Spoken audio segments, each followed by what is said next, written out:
They were more than soldiers, they were war machines, unstoppable, disciplined, and feared by all who faced them. But behind the glory of Rome's unstoppable military force lay a brutal, unforgiving world of hardship, bloodshed, and iron discipline. What was life really like for the men who formed the backbone of the Roman Empire? The truth is far harsher than the legends suggest. The Roman Legion, a military machine like no other. Enjoying the journey through history? Make sure to hit that subscribe button and join our community of history enthusiasts. Don't forget to leave a comment below. Tell us what you think, share your favorite historical insights, or suggest a topic you'd love to see us explore. The Roman legions were the most formidable fighting force of the ancient world. But their success was not built on sheer strength alone. It was forged through discipline, relentless training, and a harsh lifestyle that few could endure. To become a legionary, a recruit had to endure one of the most rigorous training regimes in history. The Roman army didn't just train men to fight, it reshaped them into war machines. Recruits marched over 30 kilometers, 18 miles, a day, carrying over 40 kilograms, 88 pounds of gear. They trained with weapons that were twice as heavy as those used in battle, ensuring that real combat felt almost effortless. The testudo formation, where soldiers locked their shields together like an impenetrable wall, was drilled to perfection. The Roman gladius, a short stabbing sword, was designed not for flashy sword fights but for quick, lethal thrusts to kill an enemy in seconds. Every movement, every strategy was designed for maximum efficiency on the battlefield. The hard life of a Roman soldier. The pay of a Roman soldier was meager. A typical legionary earned around 225 denarii per year, barely enough to sustain a family. Deducted from this were expenses for food, equipment, and even deductions for military savings. Many soldiers spent over 25 years in service before they could finally retire and receive land or a pension. Life in the Roman legions meant enduring extreme conditions, scorching heat in the deserts of Africa, freezing winters along the Rhine, and endless marches through hostile lands. Disease, exhaustion, and starvation were as much threats as the enemy. Even within the ranks, the punishment for failure was severe. A common punishment was decimation, where every 10th man in a unit was executed by his fellow soldiers as punishment for cowardice or mutiny. For lesser offenses, flogging, reduction in rations, or forced labor were common. But despite the hardships, the rewards for those who survived were immense. Retired legionaries were granted land, citizenship if they were not already citizens, and financial compensation. The prestige of serving in the Roman military was unmatched, turning many former soldiers into powerful landowners, politicians, and even emperors. Tactics and warfare, the key to Roman domination. The Roman military was built on innovation. Unlike many ancient armies that relied on brute strength, the legions mastered the art of adaptability and strategy. One of the most infamous tactics was the tortoise testudo formation, used to approach enemy walls while under a hail of arrows. Another was the triple battle line, triplex aces, where Roman soldiers fought in 3 staggered lines, ensuring fresh troops were always available to replace the fatigued. The use of fortified camps allowed Roman armies to remain almost untouchable, even deep in enemy territory. Every night, soldiers built a defensive camp with walls and trenches, making surprise attacks nearly impossible.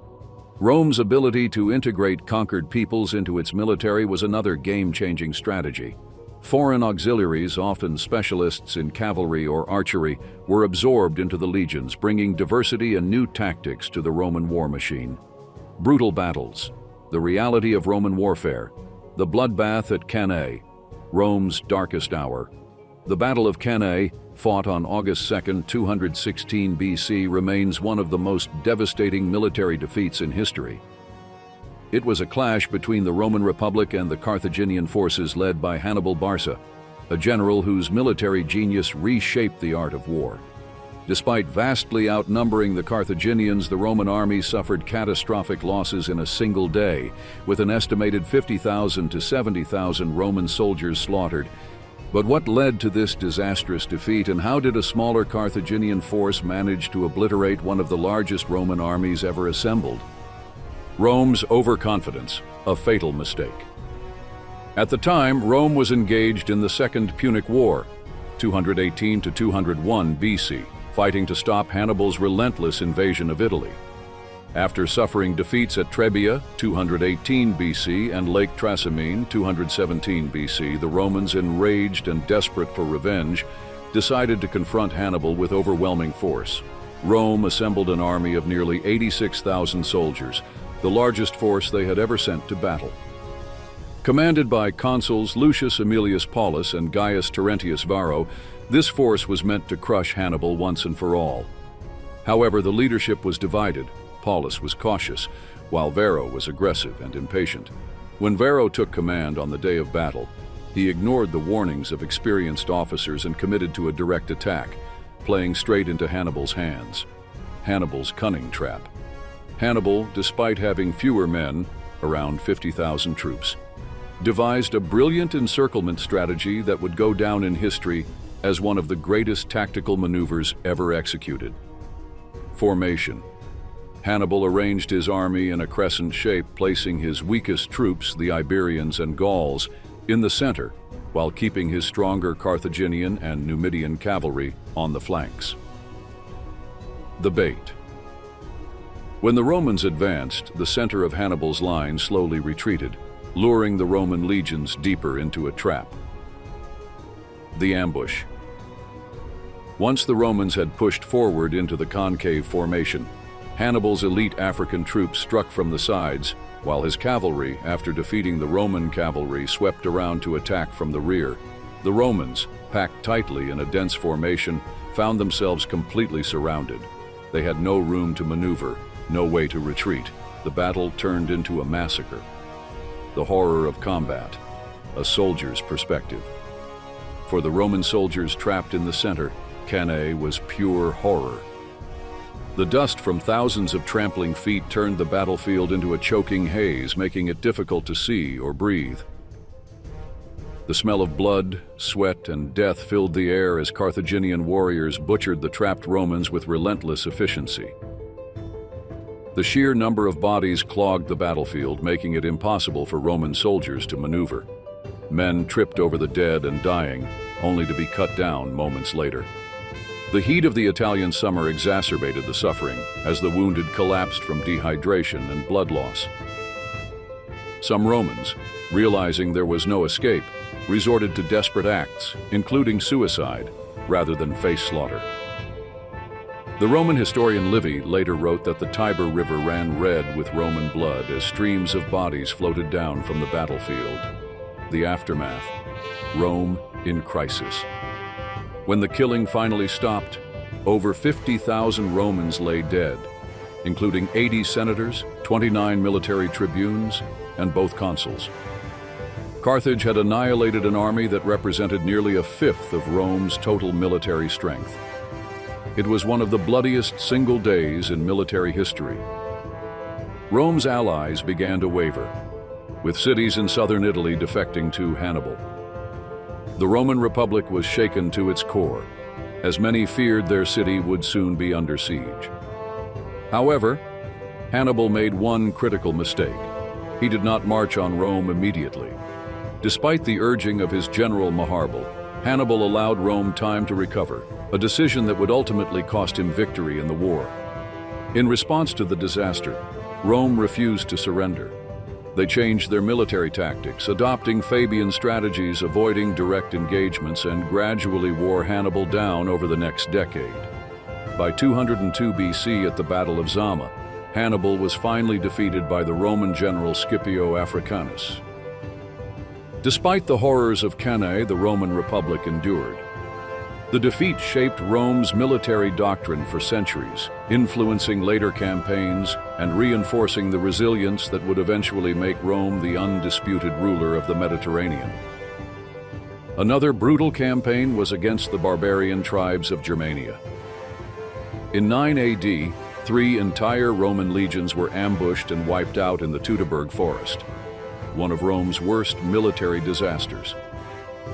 The disaster led Rome to abandon plans of expanding into Germania, showing that even the most disciplined army had its limits.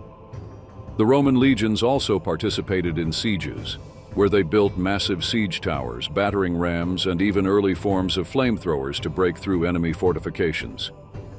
The Siege of Jerusalem, 70 AD, saw the brutal destruction of the Second Temple and the slaughter of thousands of Jewish defenders. The psychological toll of a legionary, the brutality of war, took a psychological toll on Roman soldiers. Many suffered from what we would recognize today as PTSD.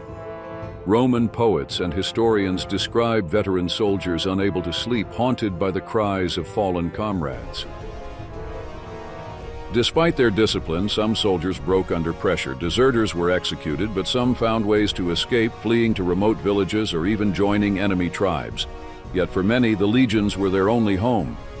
A brotherhood formed through blood and hardship, where loyalty to one's fellow soldiers was often stronger than loyalty to Rome itself. The fall of the Roman legions. For centuries, the Roman legions were unbeatable, but nothing lasts forever.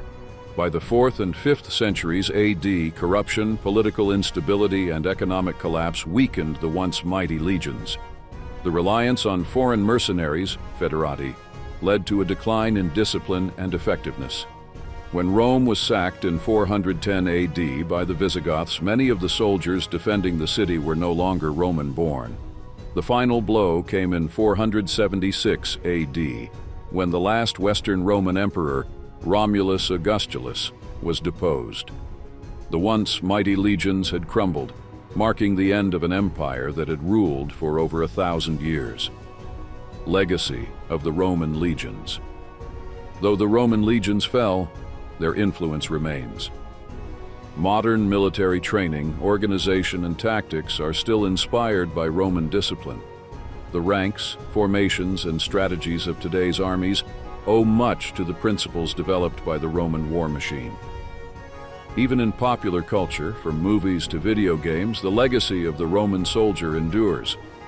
The brutal reality of their existence, the pain, the sacrifice, and the unwavering loyalty continues to capture our imagination. But one question remains. If the Roman legions were so powerful, could they have been saved?